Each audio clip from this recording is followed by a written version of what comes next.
Ugh. That's been open for a while.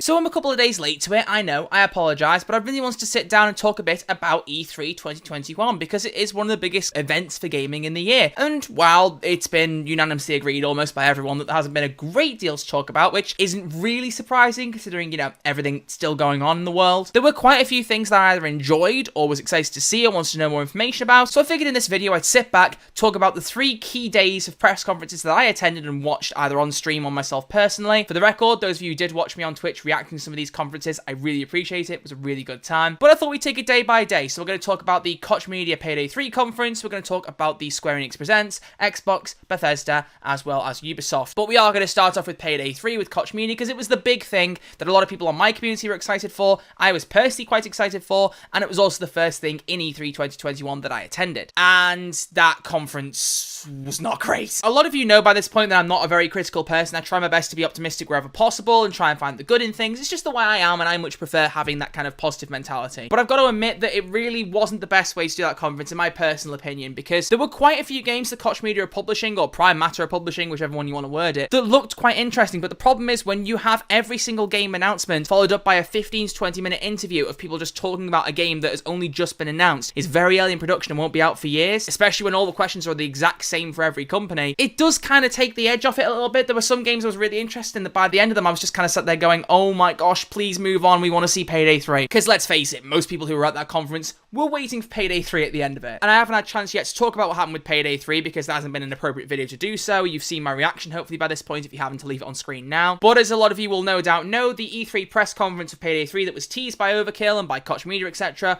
was a little bit of a bust. Basically, all that happened was we had a short 3 to 4 minute video from Alme Listo, as well as Eric, the game director for Payday 3, just talking about the Payday franchise in general and not really saying much about Payday 3, but they did have a surprise for us, which was a new piece of concept art. Oh, wait, yeah, it wasn't you. You see, I don't know whose fault it was, whether it was Overkill's or Koch Media's or whoever it might have been, but that concept art was put in a trailer for E3 that was put out the night before as part of the Summer Games Fest. And that, in my opinion, was a huge mistake. I don't know who did that, and I'm not going to criticize anyone in particular because I don't know whose decision it was, but I would say in the future that if that is going to be a situation that arises again, please don't put the concept art that's going to be the one new thing we get in the Payday 3 event in a separate trailer the day before, because it then means we get absolutely nothing, and the 300 people who are in my stream, yeah, 300, I was really shocked, but also very happy. But those 300 people just kind of left going, well, that was a bit redundant. We sat here waiting for 2 hours and sat through a bunch of interviews we didn't care about for a reveal that we'd already seen. It was just a bit of a shame, and I think it definitely could have been handled better. But on the bright side, we have got more information for Payday 3. The new concept art is cool, so we still had some cool things to take away from it. The next press conference I watched was the Ubisoft one. Now, I'm not going to talk in too much detail about this because the main point of call for Ubisoft was Rainbow Six Extraction. If you haven't seen my video on it, I would really like it if you went and checked it out because, I'm trying to talk about other games at the minute on the channel as well as Payday, and a few people have checked it out. Would love to know your opinion if you haven't seen it yet. So Rainbow Six Extraction, very, very briefly, it looks interesting, but is way too expensive, so that has already put me off the game. The other two things that was interesting were Rainbow Six Siege and Far Cry 6. Siege, I don't really play very much anymore, so I kind of listened to what was going on and kind of went in one ear and out the other, to be honest with you. But Far Cry 6, I'm of a weird mind with that game, to be completely honest with you, because I've only ever played Far Cry 3 and I never finished it. So I'm not exactly a hardcore fan of the franchise, but Giancarlo Esposito being in the game did have me going, ooh, this could be cool. But I have to admit, I was kind of put off that he isn't using his normal accent. Don't get me wrong, I'm a huge fan of, I'm trying to mix it up a bit and, give a bit of range. But to me, Giancarlo's voice is one of the most unique and interesting kind of exciting voices. I don't know whether it's easy for a voice to be exciting, but something about his voice is just so iconic. It's the same voice in Breaking Bad, in Payday 2, in The Mandalorian. It's so iconic. You hear that voice, you know it's Giancarlo. So when it wasn't really his natural voice, it was a bit weird. I don't know. Maybe it just takes some getting used to. But I will say that from what I've seen in the game, it doesn't seem to be anything that's, reinventing the wheel per se. So I probably will just wait to pick it up when it's a bit cheaper. So overall, Ubisoft's conference was middling, not great. But the day I really want to talk about is the Sunday where we had Xbox, Bethesda, and Square Enix. Because I was really excited for games like Starfield, for Life is Strange True Colors, Life is Strange Remastered. So let's carry on with this in chronological order and start off next by talking about Xbox and Bethesda, which opened up with the Starfield trailer reveal, which while it was very exciting because I was super hyped for Starfield and still am, don't get me wrong, I was a little off put by how far away the game is from release. Bethesda, historically, they don't tend to have that much time between revealing a game and releasing it. At least the last 2 two big releases, Fallout 76, love it or hate it, but Fallout 4 as well, they tended to reveal the game in full depth at an E3 conference and release it a few months later. There was never really a big wait. But this time with Starfield, we got a very simple trailer that showed a few things, but not a great deal, followed up by a release date of November 11th, 2022, which means we're now waiting for it for just under another 18 months, which to me isn't a major problem, but it's kind of like, you know, it doesn't really make me more excited for the game. I was already hyped for it because I knew it was the next kind of big RPG from Bethesda, and it was a new IP. It wasn't a Skyrim or Fallout style game. It was something new. In my mind, because I'm so used to the way they've done things in recent years, I would have much preferred them to just wait until next year with E3 2022 and then go full in depth and then give us the November 11th release date. But I'm still excited for the game, so, you know, I can't really complain too much there. But just in general, the Xbox Bethesda conference had so much to talk about, so I'm going to kind of briefly go through the games that I saw that I'm interested in. First up is one that I've been personally very excited for that I know is a lot more indie and not quite as interesting to a lot of people, I don't think, but 12 Minutes. That game was revealed at E3 2019. It's this very small time loop based game. It's a top-down view where it's very Groundhog Day. The same set of events keep happening over and over again. You got to try and break out the time loop and figure out what's going on. I just found it very charming right from the start, and then when they also confirmed the voice cast of James McAvoy, Daisy Ridley, and Willem Dafoe,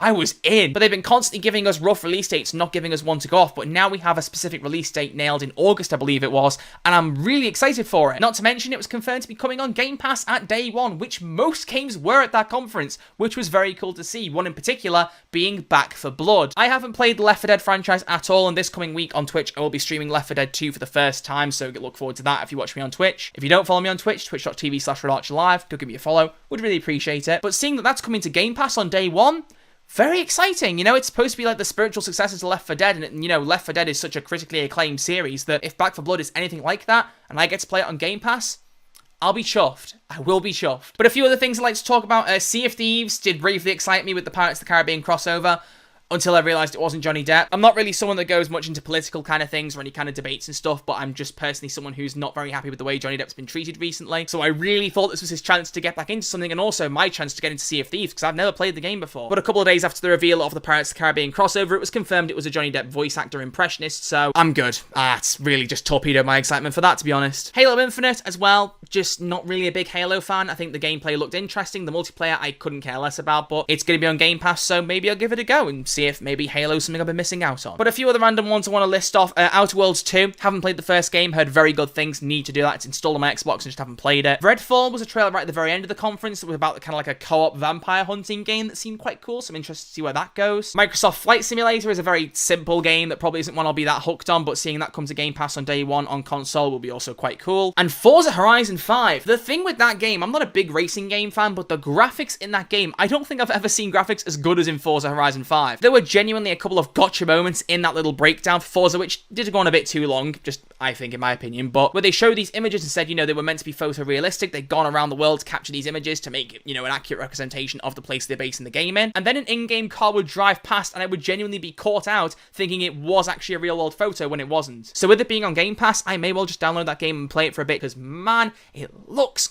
gorgeous. And then finally for Xbox was Battlefield 2042, which I know is not an Xbox game, we'd seen the trailer beforehand, but getting to see gameplay and actually seeing them trying to recreate a few things from the trailer in the game. A big criticism I have with a lot of these first-person shooters is that the trailers often don't really show things you can recreate, at least easily, in the normal games. But seeing almost shot for shot that ATV being driven off the roof of that skyscraper into the helicopter, very, very cool. I like that a lot. I've never been a big fan of Battlefield. I think the maps are a bit too big and a bit too dense and have too many players. For me, I like the kind of Call of Duty arcadey 6v6, 9v9 kind of shooter thing. But with them almost pretty much confirming that this year there's going to be World War II Vanguard for the Call of Duty release, which I couldn't care less about. I think this will be the year where I switch to Battlefield for main interests. I really do. Unless the rumours about Modern Warfare 2 Remastered multiplayer are true. If they are, ignore everything I've said. That's the game I'll be spending more time in. But that's Xbox, and after that it was followed up swiftly by Square Enix, the last thing I was really, really excited for. So let's talk about that a little bit more. Which opened up with the Guardians of the Galaxy game, which I did not see coming. I only knew it existed about 2 days before the reveal, and people were saying, you know,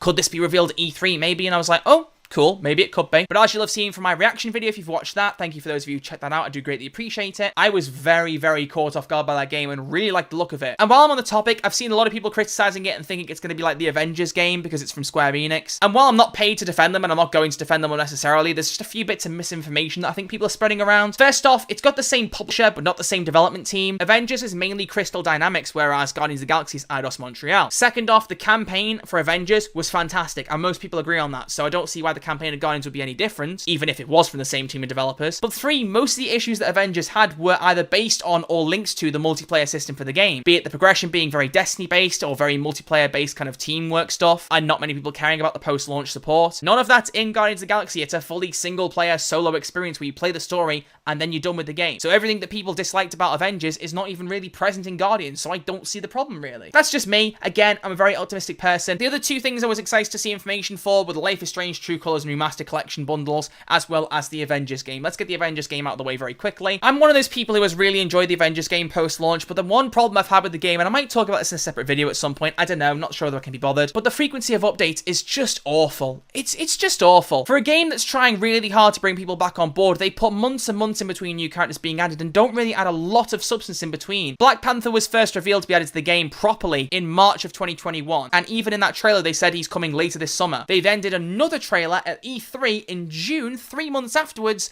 and again said later this summer, which was then clarified on their Twitter, where they confirmed it was coming out in August. And the only question I have is, do they really think that people are going to look at the Avengers game's Twitter more than they are an E3 trailer? Still excited for Black Panther. Just want to see this stuff sooner. There's too much time between updates. There just is. But then we have Life is Strange. So Life is Strange True Colors got a bit more of an in-depth dive into the use of the power.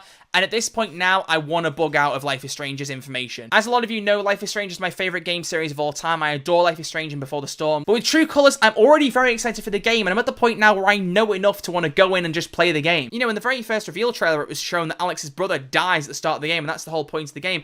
I would have quite happily gone in not knowing that. You know what I mean? If there is genuinely another deep dive reveal for True Colors before September now, I'm probably not going to watch it. Only because I feel like I'm already finding out too much about the game. And I'd like to go in as blind as possible. But Life is Strange Remastered finally got a trailer, a proper trailer, and some gameplay reveals, and a lot of people criticized how little had changed in the remastered trailer, which for me was never the point. You know, the games aren't very old. Life is Strange is 2015 and Before the Storm is 2017. It's just making something that looks good look a little bit better, in my opinion. But the main thing for me that I was more interested in was improvement of lip syncing, because anyone who's played the first Life is Strange game in particular knows how bad the lip syncing was. It was just mouths opening and closing. There was no consideration paid to the timing or how the mouth moved with certain words. It was just open, close, open, close, open, close, open, close. But now the lip syncing is really good, and that's what's got me interested. That's what's given me a good reason to replay the games. Plus, call me a shill. If anything releases for Life is Strange, I'll just buy it. I don't care. Favorite franchise. You guys can't see the giant mural of Chloe Price's Misfit Skull t-shirt that is on my wall and is bigger than your typical movie poster. If I've got the picture handy, I'll put it up on screen to show you, but yeah, big Life is Strange fan here. So I'm just really excited. My only criticism is that I really wish it was releasing before True Colors. I know they said in the reveals that, you know, you can jump in with True Colors and not have to have played the previous games, but Steph is a character in Before the Storm, so for that alone, it's worth playing Before the Storm before True Colors. But yet, for some reason, the Remastered Collection comes out 20 days after True Colors. I don't make the decisions, but I can question the logic of them. But either way, super excited for True Colors and Life is Strange Remastered. Really excited. Finally, as a tag-along, which is something that wasn't really announced during a particular conference, but was also announced during E3, like during the weekend, so it is worth discussing, was Doki Doki Literature Club Plus. In case it isn't obvious by the, you know, 3 posters right above me here next to my head of Doki Doki Literature Club, I'm a huge fan of that game, and I did do uploads of it on the YouTube channel last summer. One of my favourite games of all time. I think it's an absolute masterpiece. So seeing it get some more content and also console versions is very cool. The only thing that wasn't as cool was that the special physical edition of the game, which includes a few extra bonuses and whatnot, was only available for PS5 and Nintendo Switch. Not really sure why there isn't a physical version for Xbox Series X, but I mean, looking at it, to be fair, as I was looking at it, I wasn't really sure I actually needed any of the stuff in the physical deluxe edition, so I'll just buy the game digitally on Xbox Series X, definitely stream it at some point on Twitch, and have a good time. So I'm just personally excited for another reason to play Doki Doki, because man, the extra content and the bits in that look really cool. I'm very excited for it. I've been waiting for the new content for ages since the developer teased it about the start of 2019, 2020, I'm not even sure. It's been a while. So yeah, very excited for that one too. And that's about everything I had written down for E3 2021. So, you know, there's a lot of games I'm just kind of vaguely interested in, not super hyped for. But for me, 2021 has been a very slow year for games. So it's cool to have some more things being revealed or just getting more information on that are coming out this year. You know, I've said it before, but the 2 games I've really had proper interest in since they've come out this year are Hitman 3, which I've already kind of pretty much given up on now. I don't really care too much about the post-launch support, which for me is a big problem because I bought that season pass thing for the 7 Deadly Sins and haven't played almost any of it. Really regret that purchase. And then also Mass Effect Legendary Edition, which was a remaster in fairness, wasn't even a new game. New for me, and something I have absolutely adored and has become one of my favourite things of all time, but not a new game. So we've been in desperate need for some new games, and I'm waiting as well for LEGO Star Wars Skywalker Saga and the Doctor Who Edge of Reality game, but having Life is Strange, Guardians of the Galaxy, Rainbow Six Extraction if the price gets dropped majorly, and a bunch of other games I mentioned like Back 4 Blood, 12 Minutes, etc. Just having some more game releases coming out soon gets me more excited, you know, more things to be hyped about. But either way, that's about all my thoughts on E3 2021, so thank you all very much for watching the video. If you have enjoyed it, make sure to give it a thumbs up, we greatly appreciate it, and shows me you like this content and would like to see more. And if you happen to be new around here and haven't yet subscribed, please consider doing so. It's quick, it's free, and I'll always love you for doing so. I'll be back very soon with a brand new video, and all through the week with live streams at twitch.tv/FredArcherLive. So thank you all very much for watching. I will see you all very soon with a new video. Until then, look after yourselves, stay safe, and I'll see you all soon.